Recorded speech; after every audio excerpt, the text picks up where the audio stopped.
आज हम लोग रिलेशन एंड फंक्शन के सॉल्व क्वेश्चन के बारे में डिस्कस करेंगे। तो आते हैं क्वेश्चन नंबर फर्स्ट पे। देखते हैं इसमें क्या दिया गया है। Determine whether, question number first दिया है, determine whether each of the following relations are reflexive, symmetric and transitive. तो इसमें चेक करना है कि जो रिलेशंस दिए गए हैं। तो फर्स्ट हम क्वेश्चन देखते हैं।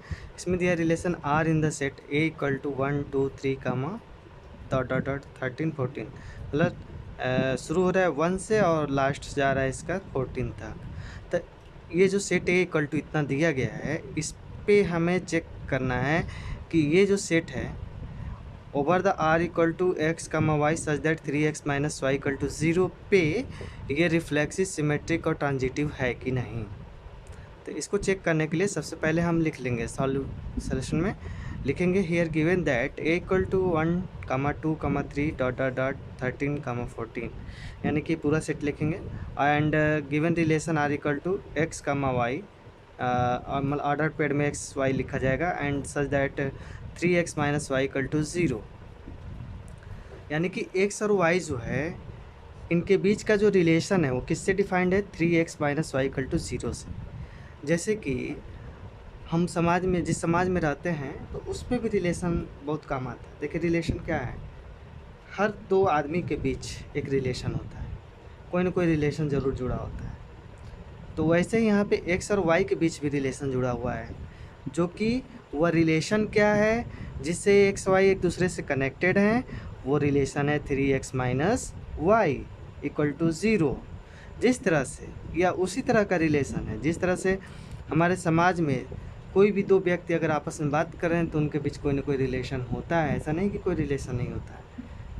जैसे हम देख सकते हैं कि दो लड़के हैं, एक एक्स है और दूसरा वाई है, तो या तो दोनों भाई हो सकते हैं, या तो ओ भाई होंगे, या तो चाचा होंगे, एक्स वाई का चाचा होगा, या पापा भी हो सकते हैं, या मम्मी हो सकती हैं एक्स वाई की। तो ये सारे रिलेशन इस पे डिफाइंड हो सकते हैं। दो अगर कोई भी व्यक्ति ले लें तो उनके बीच क्या रिलेशन डिफाइंड हो सकता है, चाचा मामा का, चाचा भांजा का, सॉरी चाचा भतीजा का, बाप बेटे का, माँ बेटे का, माँ बेटी का, ये सारे रिलेशन इस पे डिफाइंड हो सकते हैं। ठीक है, तो वैसे ही यहाँ पे भी रिलेशन जो है कि डिफाइंड रहेगा। और उस रिलेशन को चेक करना होगा कि ट्रांजिटिव है, सिमेट्रिक है, रिफ्लेक्सिव है कि नहीं। तो आइए सबसे पहले हम रिलेशन का सेट ढूंढेंगे। रिलेशन का सेट कैसे बनाएंगे, यहाँ पे आप देख रहे हैं कि जो ए की वैल्यू दी गई है उसी सेट में एक्स और वाई दोनों के वैल्यू बिलोंग करने चाहिए। तो हम सबसे पहले एक्स इक्वल टू 1 पे चेक करते हैं कि क्या आ रहा है। जब एक्स इक्वल टू 1 लेंगे, ठीक है, तो 3 into 1 minus Y equal to 0 हो जाएगा। तो यहाँ से आपको y की वैल्यू क्या मिलेगी, यहाँ माइनस वाई हो जाएगा, और 3 माइनस 3 इंटू 1 3 हो जाएगा, उधर जाएगा तो माइनस 3 हो जाएगा। This gives y equal to 3। दोनों तरफ नेगेटिव साइन है तो इसलिए प्लस हो जाएगा। तो यहाँ से जो ऑर्डर्ड पेयर बना 1 कामा 3 का बना, यानी कि जब x की वैल्यू 1 लेंगे तो y की वैल्यू आपको 3 मिल रही है। तो यहाँ पे एक ऑर्डर पेयर ये बना 1 कामा 3 का। यहाँ पे लिख देंगे व्हेन x इक्वल टू 1, तो ये y की वैल्यू मिली, और ये ऑर्डर्ड पेयर मिल गया आपका x कामा y का, या x1 y1 कह सकते हैं, x1 y1 ये मिल गया। अब इसी तरह से x2 y2 निकालिए। x2 y2 के लिए अब यहाँ पे x की वैल्यू आप क्या रखेंगे, 2 रखेंगे। अब यहाँ लिख लेंगे व्हेन x इक्वल टू 2, जब 2 रखेंगे तो यहाँ क्या मिलेगा, 3 की जगह पे लिख दीजिए, x की जगह पे 3 into 2 minus Y equal to 0। तो यहाँ से y equal to minus Y equal to minus 5 हो जाएगा।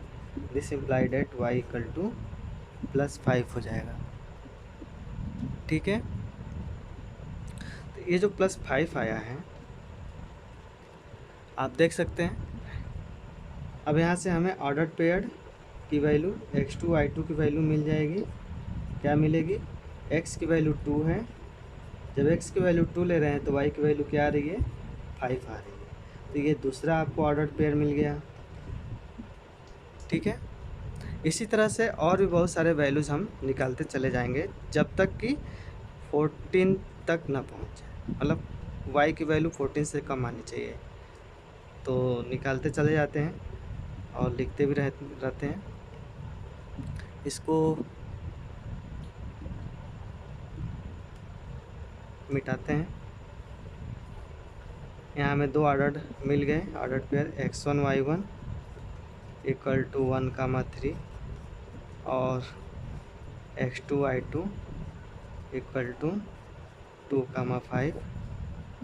ठीक है। अब इसको मिटा देते हैं। अब आगे बढ़ते हैं। व्हेन x इक्वल टू 3, जब x की वैल्यू हम 3 लेंगे तो y की वैल्यू क्या मिलेगी? यहाँ पे रख दीजिए 3 इंटू, हम जो x की वैल्यू 3 ले रहे हैं इसमें रखना है जो रिलेशन दिया गया है। तो 3 इंटू 3 हो जाएगा, माइनस y इक्वल टू 0 हो जाएगा। तो यहाँ से y इक्वल टू 3 3 जा 9 हो जाएगा। तो थर्ड ऑर्डर पेयर आपको मिल गया x3 comma y3 equal to 3 9। ठीक है। अब इसको मिटाते हैं। x इक्वल टू 3 पे हो गया।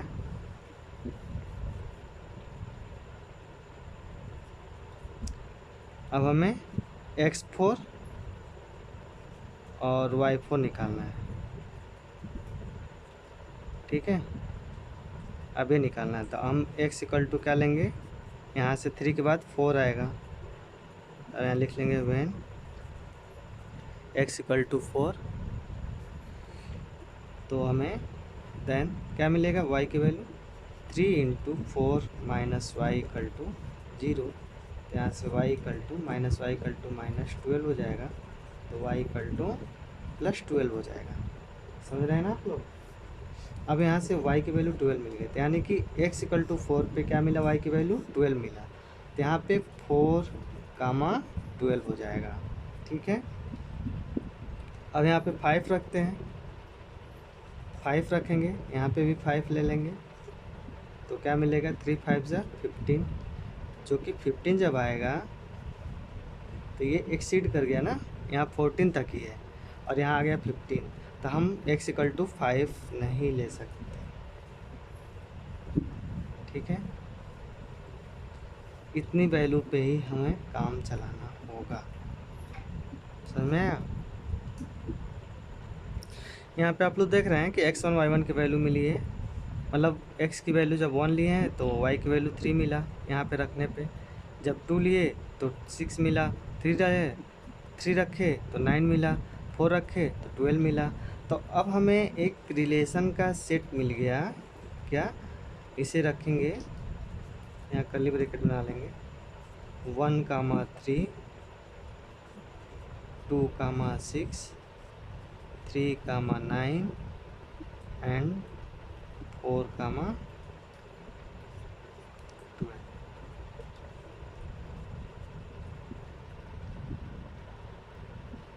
सबसे पहले हमें क्या चेक करना है कि R रिफ्लेक्सिव है कि नहीं।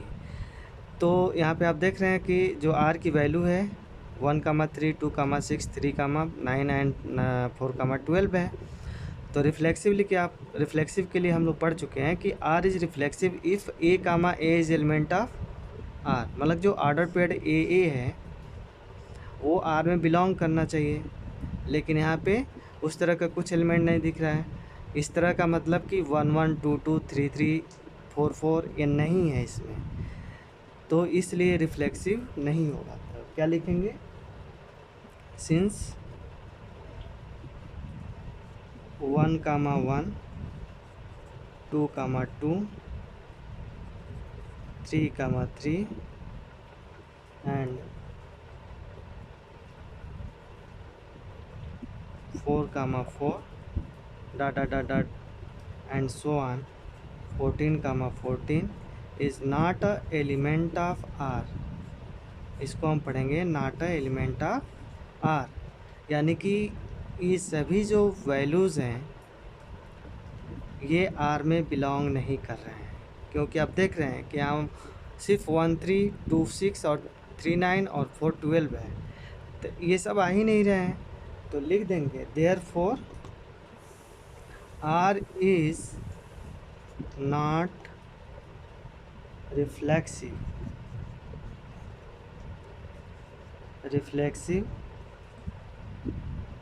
On set A. ठीक है, ये रिफ्लेक्सिव नहीं होगा।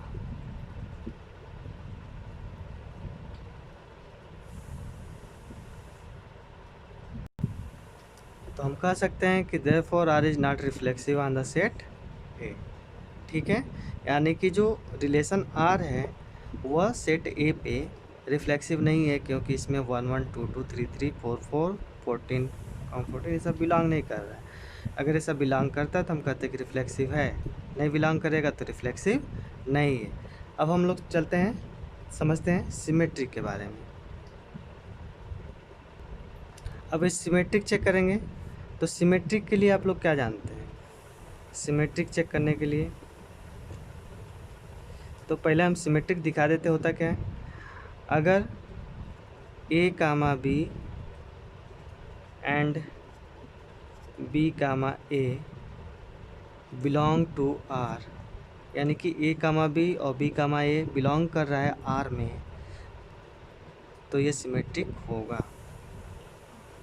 ठीक है, लिखेंगे R is symmetric if R is symmetric relation R is symmetric if A comma B and B comma A is a element of R। ठीक है, ये R का एक एलिमेंट हो तब हम कहेंगे कि सिमेट्रिक होगा, अन्यथा ये सिमेट्रिक नहीं होगा। तो इस तरह का हम देख रहे हैं कि इसमें कुछ है कि नहीं। तो since 1 3 belonging to R but 3 comma 1 is not belonging to R। 1 3 तो इसमें बिलोंग कर रहा है लेकिन 3 1 बिलोंग नहीं कर रहा है। उसी तरह से 2 6 तो बिलोंग कर रहा है लेकिन 6 2 नहीं बिलोंग कर रहा है। 3 9 भी बिलोंग कर रहा है लेकिन 9 3 बिलोंग नहीं कर रहा है।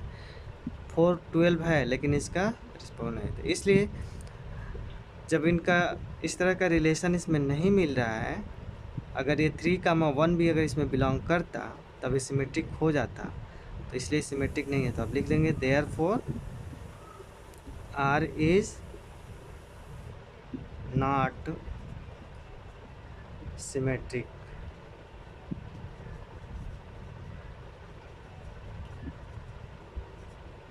ठीक है, यानी कि आर सिमेट्रिक नहीं है। समझ में आया? अब हम लोग आगे चेक करते हैं ट्रांजिटिव। पहले हम लोग जानते हैं कि ट्रांजिटिव प्रॉपर्टी होती क्या है। तो कोई फंक्शन, कोई रिलेशन ट्रांजिटिव कब होता है? If R is transitive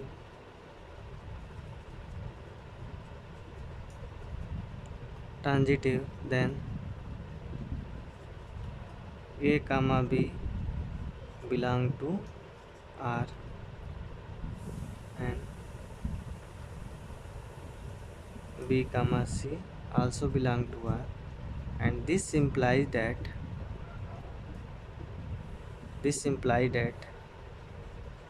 A comma C is belonging to R for all A B C is element of A। ठीक है, यानी कि कोई सेट, कोई रिलेशन आर ट्रांजिटिव कब होता है? जब उसमें ए बी बी सी दोनों बिलोंग करें, आर में एलिमेंट हो, आर के एलिमेंट हो, यानी कि बिलोंग करें। तो दिस इम्प्लाइड होना, ये इम्प्लाइज करेंगे कि ए कामा सी भी बिलोंग करे आर में।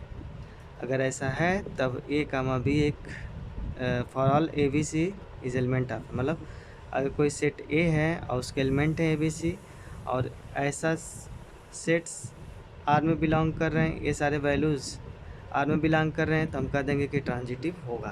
तो आइए अब चेक करते हैं कि ये जो रिलेशन आर यहाँ पे देख रहे हैं ये ट्रांजिटिव है कि नहीं। तो आप देख रहे हैं कि सिंस इन आर 1,3 एंड 3,9 1, 3 और 3, 9, जैसे यहाँ पे ए बी है और बी सी है, तो वैसे ही डिफरेंट 1 का 3 पे और 3 का इमेज देख रहे हैं कि किस पे जा रहा है 9 पे। तो 1,3 and 3,9 is element of R, but अब यहाँ पे हमें क्या मिलना चाहिए, जैसे यहाँ पे ए और सी मिल रहा है, इसका फर्स्ट और इसका लास्ट एलिमेंट, इसका इमेज इस पे जाना चाहिए, मिलना चाहिए यहाँ पे थर्ड वाले में। तो अब यहाँ पे देख रहे हैं कि 1 का 9 पे जाना चाहिए, बट 1 का 9 पे इसमें कहीं है नहीं है, तो बट लिखेंगे but 1,9 is a not element of R, तो ये एलिमेंट नहीं है, तो क्या हो जाएगा, therefore R is not transitive, R is not transitive, ये ट्रांजिटिव नहीं होगा।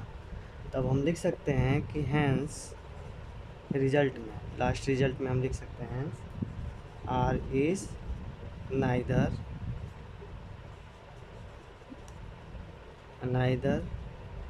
Reflexive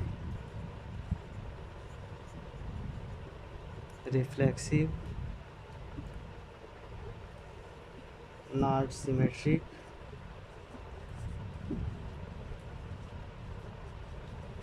symmetric not transitive.